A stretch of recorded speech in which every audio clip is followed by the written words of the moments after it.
જય ઉમાપતિ મહાદેવની જય વ્યાસ વાચ વ્યાસજી કહે છે એ તો ખબર છે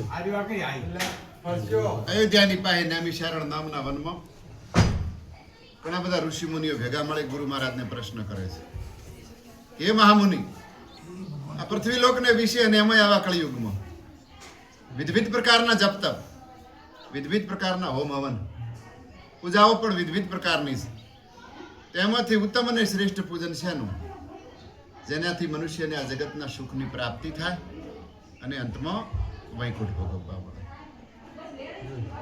ગુરુ મહારાજ કહેવા લાગ્યા છે કે તમે જે પ્રશ્ન કર્યો છે એ જ પ્રશ્ન મેં નારદજીએ વૈકુંઠ લોકમાં જાય અને શ્રી હરિનારાયણને કર્યો છે. પહેલા તો ભગવાનના દર્શન કર્યા છે. શ્રી હરિ ચતુર્ભુજધારી, હાથમાં શંખ ચક્ર ગદા અને પદ્મ નામનું કમળ જેણે ધારણ કર્યું છે એવા શ્રી હરિનારાયણ. ભગવાનનું સ્વરૂપ અલૌકિક છે, તેજસ્વી છે. બાજુમાં લક્ષ્મીજી બિરાજમાન છે. પણ કળિયુગમાં ભગવાન ખાલી પ્રાર્થનાથી પ્રસન્ન થનારા છે. એટલે નારદજીએ પણ ભગવાનની પ્રાર્થના કરી છે. કેવી? જેને આદિ મધ્ય કે અંત નથી, નિર્ગુણ છતાં ગુણ સ્વરૂપી છે, ભક્તોના દુઃખોનો નાશ કરે છે, પ્રાર્થનાથી પ્રસન્ન થનારા છે એવા શ્રી હરિના ચરણોમાં હું વંદન કરું છું. પ્રાર્થના સાંભળી અને ભગવાન પ્રસન્ન થયા છે. નારદજીને પોતાની પાસે આવવાનું હેતુ કારણ પૂછ્યું છે. ભગવાનની રજા મળી એટલે નારદજીએ કીધું કે હે ભગવાન, એક દિવસ ઘણા બધા લોકમાંથી ફરતો ફરતો પૃથ્વી લોકને વિશે ગયો અને અહીંયા મને જોવા મળ્યું કે ઘણા બધા લોકો જાણતા અજાણતા કરેલા નાના મોટા પાપ કર્મોથી, દુઃખોથી, ચિંતાઓથી ઘેરાયેલા છે. તેનો ઉપાય શું? દુઃખમાંથી મુક્તિ મળે, સુખની પ્રાપ્તિ થાય, જગતના સુખ ભોગવે અને અંતે મનુષ્ય વૈકુંઠ પ્રાપ્ત કરે. નારદજીની આ વાત સાંભળીને ભગવાન પ્રસન્ન થયા છે. કેમ કે નારદજીએ પોતાના માટે કંઈ ન માંગ્યું, જગત માટે માંગ્યું છે. હે મુનિવર, તમે જે પ્રશ્ન કર્યો છે એનાથી હું બહુ પ્રસન્ન થયો છું. આજે તમને ખૂબ સહેલો અને સુંદર ઉપાય સંભળાવો. કળિયુગમાં નહીં, ત્રેતા હોય, દ્વાપર હોય કે સતયુગમાં, ભગવાન લક્ષ્મી નારાયણની પૂજાનો વિશેષ મહિમા કીધો છે. લક્ષ્મીની કૃપા હોય, સુખની પ્રાપ્તિ થાય અને નારાયણ મોક્ષ દેનારા છે. નારદજીએ પૂછ્યું ભગવાનની ઉપાય કરવો કેવી રીતે? ભગવાન એનું વિધાન સમજાવે છે. જેટલો પત્રમ પુષ્પમ ફલમ તો એમ, આટલી વસ્તુ કીધી છે ભગવાને. લીલા પાંદડા ઉપર સોપારી મૂકો, ભગવાનને જળ ચડાવો, ફૂલ અર્પણ કરો. હા, સહેલો વિધાન છે નારદજી. થોડો ઘણો સમય કાઢી કોઈ પણ વ્યક્તિ કોઈ પણ સ્થળે કોઈ પણ સમયે ભગવાનનું પૂજન કરી. દિવસો ભગવાને નક્કી નથી કર્યા. દિવસો તો આપણે નક્કી કર્યા, આપણી અનુકૂળતા. ભગવાને કોઈ ચોખવટ નથી કરી કે આ દાડે થાય ને આ દાડે ન થાય. કોઈ પણ વ્યક્તિ કીધું છે. સ્ત્રી અને પુરુષો પણ ભગવાનની પૂજા કરી શકે. કર્મો થાય, મંદિરમાં થાય, દેવાલયમાં થાય, સરોવર કિનારે થાય, નદી કિનારે થાય, તીર્થયાત્રામાં થાય, તીર્થ સ્થાન ઉપર થાય, કોઈ પણ સ્થળે ભગવાનનો પાઠ અને ભગવાનની પૂજા થઈ શકે. ભગવાનની પૂજા કરવી યથાશક્તિ યથાભક્તિ. પહેલું તો ભગવાનને ભાવથી આમંત્રણ દેવું. જેની પૂજા કરવી છે એને આમંત્રણ તો દેવું પડે. જેમ તમારે બધાને કથા સાંભળવા બોલાયા છે, પાઠ ઉપર બિરાજમાન કરવા, યથાશક્તિ યથાભક્તિ નારાયણની પૂજા કરવી. પૂજા થઈ જાય એટલે ભગવાનને ભોગ પ્રસાદ અર્પણ કરવો. હે નારદજી, એમાં ઘી દૂધ અને ઘઉંના લોટનો પ્રસાદ બનાવી અને ભગવાનને અર્પણ કરવો. પણ એમાં છૂટ આપી. ઘઉંનો લોટ ન મળે તો ચોખાનો લોટ ચાલે, ખોંડ ન મળે તો ગોળ ચાલે, ગોળ ન મળે તો સાકર પણ ચાલે છે. નિયમ ભગવાને નથી બનાવ્યા. બધે છૂટ આલી ને પ્રસાદ ધરાવવાના નિયમો એમાં છૂટ જ આપી છે. જે પ્રસાદ ધરો એ હવાયો ધરજો, જેથી એનું હવાયું ફળ મળે. પોતાના પરિવારજનોની સાથે બેસી કથા સાંભળવી. પૂજા છે ને યજમાન માટે છે, એના પરિવારજનો માટે કથા છે. કોઈ વહેલો આવે, થોડો મોડો આવે, કોઈ પહેલા અધ્યાયમાં પહોંચે, કોઈ છેલ્લા અધ્યાયમાં પહોંચે. કથા સાંભળનારનો પણ વિશેષ મહિમા ગાયો છે. ભગવાને નારદને કીધું કે હે નારદ, આ કથા મનને નિર્મળ કરનારી છે, મનને શુદ્ધ કરનારી છે. કથા સાંભળવાથી ફાયદા શું થાય? વાણીએ કથા કરી એટલે એને દુઃખ મળ્યું, રાજાએ કથા કરી એટલે એને દીકરો આલ્યો ને, તો બધું આપણે જાણો છો. બધા આમ કરવાનું નથી. પણ કથા સાંભળો ત્યાં સુધી તમારું મન ખરાબ વિચારો નહીં કરે. અત્યારે જે અડધો પોણો કલાક આપણે કથા સાંભળશું ત્યાં સુધી તમારા મનમાં કોઈ કુવિચાર નહીં આવે. એ કથાની તાકાત છે. સત્સંગ કરવાની વાત કરી છે ભગવાને નારદને. સત્સંગ એટલે સત્યનો સંગ, જે સત્યનો માર્ગ પસંદ કરીને બેઠો છે, જે સત્યનો આશરો લઈને બેઠો છે અને જે સત્યનું વ્રત ધારણ કરે છે એ કળિયુગમાં વૈકુંઠનો અધિકારી બને છે. ઉપવાસી રહેવાથી, કથાઓ કરવાથી, હવન કરવાથી, જો તમે કૂડ કપટ ન મેલ્યું, છળ પ્રપંચ ન મેલ્યું, નિંદા ટીકા વગોવણી ન મેલી, તો આનું ફળ ન મળે. પૂજા કરી અને કંઈક જીવનમાં પરિવર્તન લાવવું જરૂરી છે. શરીર તો ગંગાના પાણીથી ધોરાઈ જાય છે. હરિદ્વાર જ્યાં ડૂબકી મારી એટલે શરીર ચોખ્ખું થઈ ગયું, પણ મન કરી આવીને તો એનું પાછું. દુઃખ ક્યાંથી આવે છે? દુઃખ કોઈ દેતું નથી. દુઃખ આવે ક્યાંથી? આપણું શાસ્ત્ર એવું કહે છે કે દુઃખ બે જગ્યાએથી આવે. એક કર્મથી, જેવો કર્યા છે એવો ભોગવવાનો. કોકને નડ્યામાં તો એક દી આપણને વસ્તુ નડવાની છે. કોકનું બુરું ઈચ્છું હોય તો આપણું એક દાડો બુરું થવાનું છે. કોક માટે મંદિરમાં પ્રાર્થના કરો કે ભગવાન મારા પાડોશીને ખૂબ હારું દે છે. તમારો પાડોશી તમારા માટે પ્રાર્થના કરવાનો જ છે કે એણે મારા માટે આવી વિનંતી કરી છે, મારે કરવી પડે. પાડોશીનું હારું ઈચ્છો તો. ભક્ત ઉપર ભગવાન પ્રસન્ન થયા હતા. આપણે વારંવાર આવી વાત કરી છે, આજે યાદ કરાવવાનું કે બોલ શું માગે છે? જે માગે એ આલો, પણ તારા પાડોશીને બમણું આલો. ભગવાન કસોટી કરવાની ઈચ્છા લઈને આવ્યા છે કે મારા ભક્તના મનમાં પાડોશી વિશે કેવા વિચારો છે, કેવા ભાવ છે. પાડોશીને કે બમણું આલો. હવે આ તો શિવલહેરી ક્યાંથી મારું સહન થાય આપણા? હે, ભગવાન પ્રસન્ન મને છે અને બમણું પાડોશી લઈ જાય. એટલે ભક્ત ખૂબ હોશિયાર હતો. ખૂબ બજાર કરીને કે ભગવાન પાકું પાડોશીને બમણું મળશે કે પાકું તો જે મોગે એનાથી બમણું મળશે કે મારી એકમાં જ ફોડી નાખો. પાડોશીને બમણું મળે તેની બે ફૂટે. વાંધો કરવાની ગણતરી લઈને બેઠો છે. બોલો, એને કોઈ ન લીધું, પાડોશીને કોઈ ન દાવા દીધું. કહેવાનો ભાવ એવો છે કે કંઈક છોડવું પડશે. તપનો કોઈ મહિમા નથી. મંદિર માળા તપ જપનો કોઈ મહિમા છે જ નહીં. કોઈ શાસ્ત્રોમાં ઉલ્લેખ નથી કર્યો. હા, તમારા મનની શાંતિ માટે તમે કરો, પણ સાથે સાથે તપ કરો ને થોડોક ત્યાગ કરજો. કથા સાંભળો ને એમાં થોડોક ત્યાગ કરજો. ભાગવત સાંભળવા જાઓ છો, યજ્ઞ અનુષ્ઠાન કરો છો, નીતિ નિયમ બનાવો છો, દેવ મંદિરે દર્શન કરવા જાઓ છો, કંઈક ત્યાગ કરો. ત્યાગ ન કરો ને તો તપ તો રાવણે કર્યું. ભગવાન શિવના ચારે હાથ રાવણ ઉપર હતા. તપનું હરણાકંશે તપ કર્યું હતું. એવા તો હો રાક્ષસોનું નામ આપી શકતા આપણે કે જેમણે તપ કર્યું છે. પણ તપ કરીને જગતનું હારું શું કર્યું? એમણે તપ કરી અને જગતનું ભલું શું કર્યું? આપણે નિયમ બનાવ્યો કે રોજ મહિનો એક મહિનો કુળદેવી અળુણે પગે જવાનું છે. જ્યાં અભિપ્રાય મળ્યો આપણે, પણ આપણે આપણા માટે માજ્યું, પાડોશી માટે, કુટુંબ માટે, પરિવાર માટે, ગામ માટે, સમાજ માટે કોઈ માજ્યું? એ તો સ્વાર્થ થયો. થોડોક પરોપકાર કરવો પડે છે. પૈસા તો છે ને આપોઆપ આવશે. દુઆ કમાજો મણો નહીં. કોકના મોઢે તમારા માટે એવા શબ્દો નીકળે ને કે ભલું થાય છે ભાઈ તારો. બસ આ જિંદગીની સૌથી મોટી મૂડી છે. નકા તો શું કે નકા શબ્દો ચેવા કાઢે ભાઈ? હે, એટલે એવા શબ્દો આપણે સારું ન નીકળે એ પ્રયત્ન કરવા. એનો ભાગ છે. એનો ભાગ છે. અને એને પ્રકૃતિનો ભાગ કીધો છે. પ્રકૃતિ એટલે શું? જેનાથી આપણું જીવન ચાલે છે. સૂર્યનારાયણનો તડકો અઠવાડિયું ન નીકળે તો આપણી ખેતીની આપણી હાલત શું થાય? મારા વરહાળ નથી નીકળતો.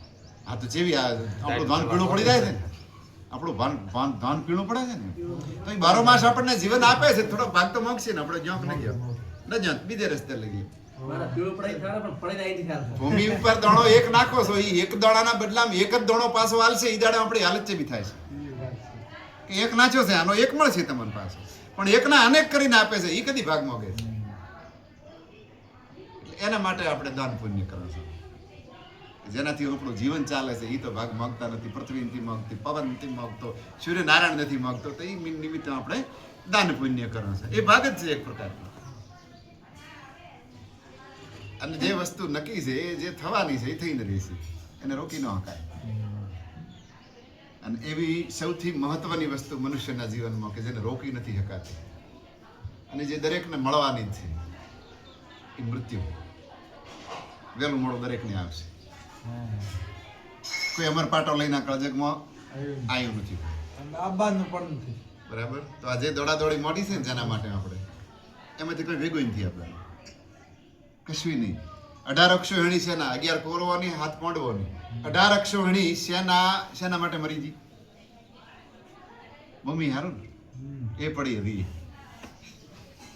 એ પડી કોઈ લઈ નથી ગયું. જેના માટે ઝઘડો છો, જેના માટે વાદ કજિયા થયા, જેના માટે લોહીની નદીઓ હેડી, જેના માટે લાશો ગણાયની એટલી પડી હતી એ ભૂમિ તો આજે પડી. અહીંયા કુરુક્ષેત્રનું મેદાન કહેવાય. લઈને તો એ નથી ગયા, જીત્યા એ લઈને નથી ગયા પાંડવે કે જેના માટે લડાઈ ઝઘડા મોડ્યા છે એની સાથે નથી. તો ક્ષમા કરતા શીખો. વાત સૌથી મોટી છે. આપણે બીજા નિયમ લેવરાય કે ન લેવરાય, ક્ષમા કરતા શીખશો. કારણ કે ભગવાનના મંદિરે જઈને તમે શું માંગો છો?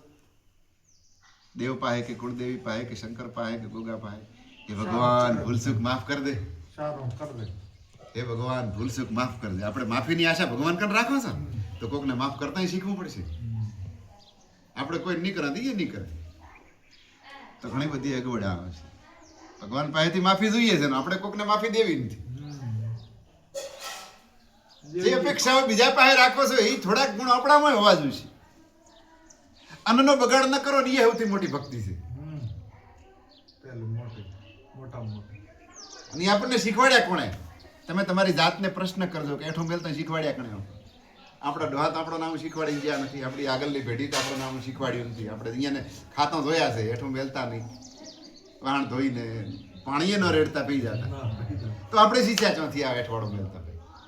જાતને પ્રશ્ન પૂછ્યો છે કદી? આ બેઠો ચોથી આ વધારાની વસ્તુ પહેરી છે, એની જરૂર નથી. જે વસ્તુની જરૂર ના હોય ને એને રિમોટ ડિલીટ કરો. આ મોબાઈલની ભાષામાં જાવું બધાને સ્વર્ગમાં જ છે આપણે. અને એમાં કોઈ ખોટા કર્મ કરે નથી કે આપણને સ્વર્ગ ન મળે. અવશ્ય મળશે. હું ખાતરી આપું તમને, અવશ્ય સ્વર્ગ મળશે. પણ સ્વર્ગ તો કેવું છે ભાઈ? ભાડાના મકાન જેવું થયું. જેટલું પુણ્ય ભેળું કરીને જ્યાં હશે એટલા દી રહેવા મળશે. મકાનનું ભાડું 3000 હોય, મહિનો થાય એટલે ગરદણી કે ભાઈ મહિનાનું ભાડું તમારું પૂરું છે, હવે ખાલી કરો. એમ મોટી ભરી પુણ્ય લઈને જ્યાં હશે તો વરે પાછા બારણે લાવીને ઉભા રાખશે. તમારે મહિનો રહેવાનું હતું સ્વર્ગમાં. હવે તમે કર્મ એવો કરીને આવ્યા છો કે મારી ઈચ્છા તો નથી પણ વરે પાછા મેળવા પડશે. એ કર્મ આધારિત આપણને પાછા મેળશે. જ્યાં જન્મમાં ખૂબ હારા કર્મ કર્યા હોય છે એટલે હારા કુળમાં, હારા પરિવારમાં, હારા ગામમાં આપણને જન્મ મળ્યો છે. એ કર્મ હારા હોય છે એટલે મનુષ્ય જન્મ મળી ગયો એટલું પૂરતું નથી. મનુષ્ય જન્મ તો મંદિરની બહાર બેઠેલા ભિખારીને મળ્યો છે. વાટકો લઈને સોધાને પગથિયે 10 જણા, 20 જણા, 50 જણા બેઠા છે. આપણે અહીંયા તો નથી બેઠા. મનખો એ ભોગવે છે, મનખો આપણે ભોગવે છે. પણ આપણા કોક હારા કર્મ છે જ્યાં જન્મમાં એટલે હારા ઘરમાં, હારા પરિવારમાં મેલ્યા છે. તો આવો મહામૂલો મનુષ્ય જન્મ મળ્યો છે. હેલને ફેરી ચા મેલ છે. વરે આવીને આવી હારી જગ્યા ને એની સુખ સાહેબી ભોગવા એવી જગ્યાએ આપણને ભગવાન મેલે એવા પ્રયત્નો કરવા પડે. હે કર્મનો તમને દાખલો જણાવો. ધારો કે સિંહનો જેને અવતાર મળ્યો છે, એક જંગલનો રાજા બનીને બેઠો છે ને એક સર્કસનો બનીને બેઠો છે. સિંહ તો બે બન્યા. એક જંગલનો રાજા છે ને બીજો ગુલામ બનીને બેઠો છે. એનો માલિક એને બારે કાઢે તાર બારે નીકળવાનું, વરે પટો મારી અંદર ઘાલે એટલે પાંજરામાં પુરાવાનું. આ રાજાની જિંદગી કેવડે? એક પોપટ હવા મૂડે છે, એક પોપટ પાંજરે પુરાઈને બેઠો છે. એટલે પાંજરે પુરે એમ તો જિંદગી ભરની જેલ મળે. હા ભગવાને પંખો આલી છે ઉડવાની, પણ એને પંખો કરવાની છે. આ કર્મ ફેર છે. આપણો શું વારો આવવાનો છે ખબર નથી. અને પ્રાર્થના અને કર્મ એવો કરજો ફેરે મનુષ્ય જન્મ મળે, હારા પરિવારમાં મળે, હારા ઘરમાં મળે, હારા ગામમાં મળે, હારા કુળમાં મળે. જે જો ની જેવો સમય જો એનો સદુપયોગ થયો છે કે વેડફોણો છે એની ચિંતા મત કરો. હવે આવનારા ભવિષ્યમાં મારે શું કરવું? કાલ આપણી પાસે છે કે નહીં એની ખબર નથી પાછી. તો ઘણા લોકો એવું કે યુવાન મિત્રો કે તમારે તો આસન ઉપર બેન ચલા હાથ દેવી છે, એમ ભક્તિ કરવાની અમારી ઉંમર નહીં. ભક્તિ તો કેડા મણો કરે તો કોણ કોણ કરશે? આવો પ્રશ્ન થાય ને. તો કળિયુગમાં એવું કીધું છે કર્મ જ ભક્તિ અને કર્મ પૂજા. જે કામ કરો છો એમાં નિષ્ઠા ઉમેરી જોઈએ, એમાં પ્રમાણિકતા ઉમેરી જોઈએ, એમાં ઈમાનદારી ઉમેરી જોઈએ, તો ભક્તિ. કર્મમાં ભક્તિનો પ્રવેશ કઈ રીતે થાય? દાખલો આલી છે તમને કે અત્યારે જે સામગ્રી ભેગી કરીને એના માટે જે પદાર્થ બની રહ્યો છે એને નામ આલ્યું પ્રસાદ. કેમ? આટલો નાટલો હોત ના હાલશો તમે પ્રસાદ કહેશો? ના, સવાલ જ નહીં. અથવા તો કાલે હાલશો તમને ઘી દૂધ ને ઘઉંનો લોટ, પ્રસાદ નામ નહીં પાડો, કારણ કે એમાં ભક્તિનો પ્રવેશ નથી. અત્યારે એનામાં ભક્તિમાં અનાજમાં અથવા તો અન્નમાં ભક્તિ ભળે ને એટલે પ્રસાદ થઈ ગયો. ગીતમાં ભક્તિ ભળે તો ભજન. એ ભજન. નકા તો 100 પ્રકારના રાહડા, લોકગીત, ફલાણું ઢેકણું ફૂટણું, પણ એમાં ભક્તિ ભળી તો એ ભજન છે. ભૂખમાં ભક્તિ ભળે ને તો જ ઉપવાસ છે. આખો દી ભૂખ્યા રહો તો ઉપવાસ કર્યો એમ ન કેવરાય, પણ જો ભક્તિ ભળી તો ઉપવાસ કર્યો છે એમ. તમારા કર્મમાં જો ભક્તિ ભળી જાય ને તો એ પૂજા છે. કોઈ વધારાનો સમય કાઢવાનો નથી, પોતાનું કામ બગાડવાની કોઈ ભાગવતમાં એનથી લેચું કોઈ કે તમારો કામ ધંધો છોડીને માળા ફેરવું જોઈએ. ભગવાને તો એવું કીધું છે કે પુરુષાર્થ કરજો, પરિશ્રમ કરજો, મહેનત કરજો, તો તમારો હક બની જાય છે ફળ ભોગવવા માટે. હું શું કરીશ, આટલું કરીશ તો મને શું મળશે, આ લાલચ વગર કર્મ કરો. એ મારા ઉપર છોડી ગયો, હું જવું જ છું અમે તમારા કર્મને.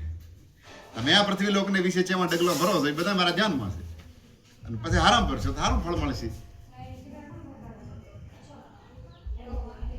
અત્ર તત્ર સર્વત્ર છું, બધાય જગતનો હું સાક્ષી છું. એટલે અહીંયા આવીને જવાબ દેવાનો થાય ને તારો બધે ભાળીને પછી ઊભું ન રહેવું પડે.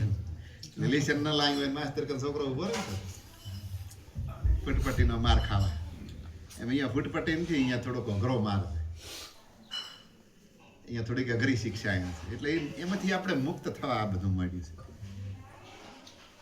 આજની નવી પેઢી ટાઈમ પાસ કહે છે. મેં તો 4-5 જણાને કહેતા એવું વાપર્યું છે. મને કે આ બધું 10-20 જણા ભણા કરી મને કે 2 કલાક બેહાડો, મને કે આટલો માણો નવરો નથી. આ પરંપરા એમને નથી આવે. ભક્તિ કરવાનું માણસ ભગવાને ઋષિ મુનિઓ સાધુ સંતોએ કીધું જ જમે. ઈચ્છા રાખવા છે આપણે લક્ષ્મી પ્રાપ્તિ કરવાની, તો હો વાતની એક વાત કે લક્ષ્મી વાહો કઈ રીતે કરે કર્મ. દાન પુણ્ય કરવાથી, મહેનત કરવાથી લક્ષ્મી વધે, એ આપણા મનનો મોટો ભ્રમ છે.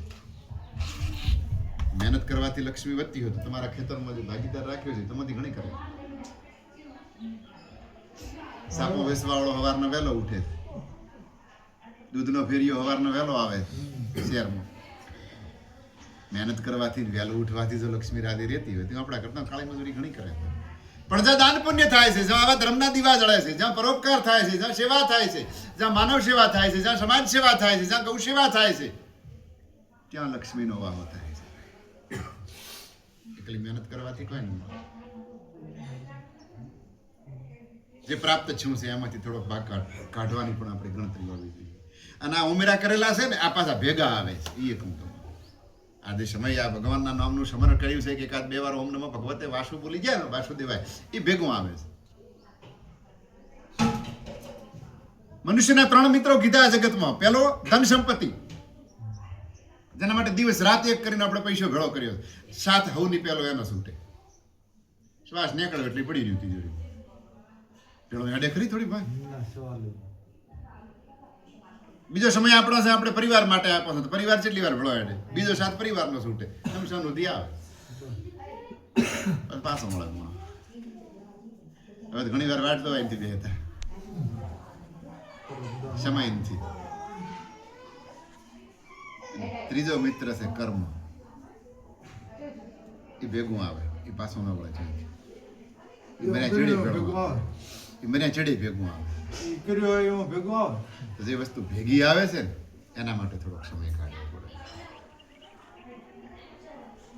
સ્ત્રીઓના સૌભાગ્યની રક્ષા થાય, પુરુષોને વિજયની પ્રાપ્તિ થાય, મનવાંછિત ફળમાં, નવા કાર્યની શરૂઆતમાં, પિતૃઓના મોક્ષ માટે, લગ્ન પ્રસંગોમાં, મકાનના વાસ્તુ વખતે, શુભ કાર્યની શરૂઆત વખતે નારાયણ ભગવાન અને મા લક્ષ્મીજીનું નામ લેવામાં આવે તો કાર્યની સિદ્ધિ થાય છે, સફળતાની પ્રાપ્તિ થાય છે, શુભ અને લાભનું ફળ પ્રાપ્ત થાય છે, મનુષ્ય સુખની પ્રાપ્તિ કરે છે અને અંતે વૈકુંઠ જાય છે. ઇતિ શ્રી સ્કંદ પુરાણ રેવા ખંડે પ્રથમો અધ્યાય પૂર્ણ બોલીએ ધરણીધર ભગવાનની જય.